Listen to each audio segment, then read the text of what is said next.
24, I got my first apartment on my own. Up until that point, I had had roommates, or I'd lived in college, or I'd broken up with boys that I'd lived with and then moved back in with my parents. So the first apartment that I had, as I'm sure it is with most people, was super special to me. I lived in Kansas City, and my apartment was half a block from the KCPT radio tower. If you've ever been out there, it's this enormous beacon. And I lived in a little brownstone. There were 6 units, and I lived in the top right-hand unit. And when I really settled in, I was super stoked. I came from a family where my parents were very, very tidy. To date, my father's favorite birthday gift I ever gave him was a special comb that he could use on rug fringe. No shit.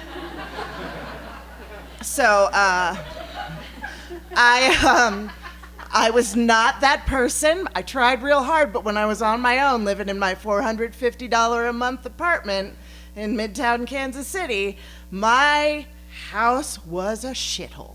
And I didn't have a dining room table. I had an enormous room where I piled my laundry. We called it Jabba the Pile.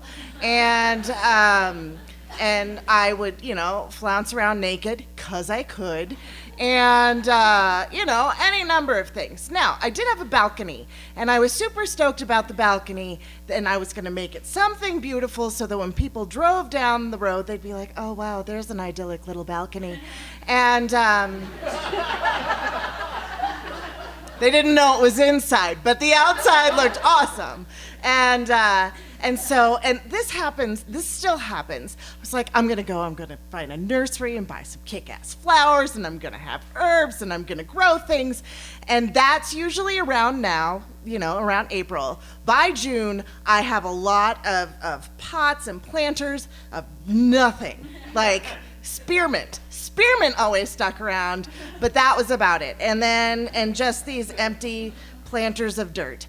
And I'm like, well, it was really nice, and maybe I'll get a hammock sometime, and they won't notice that I have a whole bunch of planters of dirt on my balcony. Plus, I'm up high, so they won't even notice unless they see the naked woman dancing in the family room. So one day, I was supposed to be going out with a friend of mine. I was out on my balcony, and I was having a cigarette. And I was waiting for her to come, because I could, see over the balcony. And her name was Jenny, and she pulled up. And so I put out my cigarette, and I ran back, downstairs. Really, I did not have a spiral staircase or a fireman's pole. That would have been cool. I went downstairs.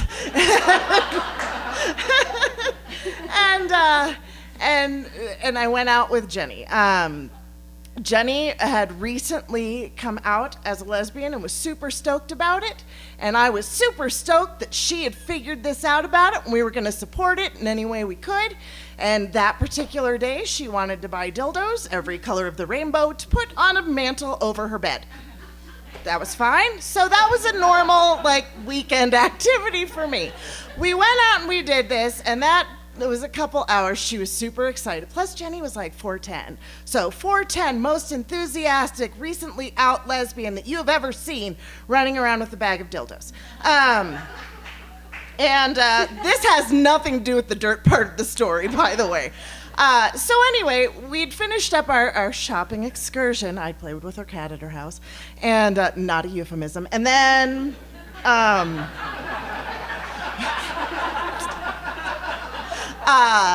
she drove me back to my apartment, and we're pulling up, and there I can see a lot of emergency lights and things, and I'm like, oh dang, crack house, or somebody got robbed or something, because it was not a safe area. She pulls up onto Grand, and I realized there is a fire truck in front of my apartment building, and I'm like, wonder what happened. That's really interesting. So she's like, well, I can't actually go down your street, so I'm gonna have to drop you off on the corner. I'm like, totally fine. Have fun with your new art. And so I'm walking, I'm like, oh, I wonder what happened here. This is really interesting. And I get there, and I knew my neighbors, and this girl, Allison, was like, yeah, so you set your balcony on fire. I'm like, What? And she's like, you should go upstairs and see the firemen. I'm like, oh, shit. And so I run up the stairs. Sorry about the swears, guys. I run again, running up the stairs. And I get to the top, and there is like yellow warning, stay away. And so I get to go under it. I'm like, this would be cool if it wasn't my apartment. And then it was, oh hell, where are my cats, Gordon and Amelia? And, ignoring the men that are there looking at me with a lot of judgment in their eyes. And I'm like, let me find my cats, and then we can have a talk. Clearly the building is still okay. And Gordon and Amelia were cool. I know you guys were worried. And they're like, yeah, there was somebody identified, noticed that there was smoke coming off of your balcony. And I'm like, I have no idea how this happened. I'm like, it's not like I have a grill out there. I'm like, I was smoking before I left, but I put it out in the dirt, in my dead dirt planter. And they're like, yeah, that's potting soil, and it has fertilizer in it.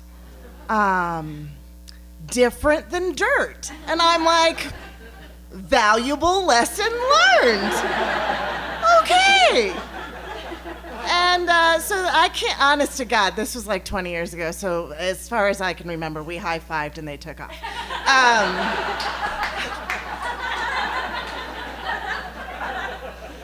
Another neighbor who had a boyfriend who knew how to build things, he reconstructed my balcony best he could. It was a real scuzzy place, so it didn't matter all that much.